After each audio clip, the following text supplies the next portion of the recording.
আসসালামু আলাইকুম রহমতুল্লাহ। আমার একটা প্রশ্ন হচ্ছে, চতুর্দিকে যে বন্যার পানি, এই পানিতে কিন্তু অনেক মানুষ মৃত্যুস্বাদ গ্রহণ করতেছে।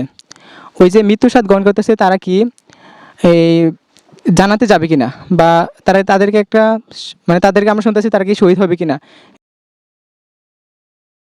বিষয়ে রাসূলুল্লাহ সাল্লাল্লাহু আলাইহি সাল্লামের বড় একটা হাদিসের অংশ বিশেষ হলো ওয়াল গরিকু শাহিদুন, যারা পানিতে ডুবে বা চুবে মৃত্যুবরণ করে তারা শহীদি মর্যাদা পাবে।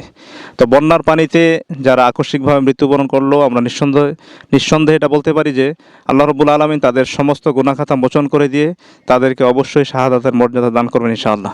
এক্ষেত্রে আমরা শোকসন্তপ্ত পরিবারের কাছে বিনীত অনুরোধ জানাবো, আপনারা ধৈর্য ধারণ করবেন, মায়েতের জন্য প্রাণ খোলা দোয়া করবেন। আমরা দৃঢ়ভাবে বিশ্বাস করি যারা মৃত্যুবরণ করেছে বন্যার পানিতে বা ডুবে যে কোনোভাবে, অবশ্যই আল্লাহ রাব্বুল আলামিন তাদেরকে শহীদি মর্যাদা, শাহাদাতের মর্যাদা দেবেন ইনশাআল্লাহ।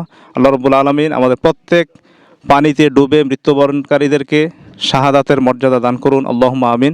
তাদের রুহের আমরা মাগফিরাত কামনা করছি এবং পরকালে যাতে আল্লাহ রাব্বুল আলামিন তাদেরকে জান্নাতবাসী করেন, আমরা এই দোয়া করছি।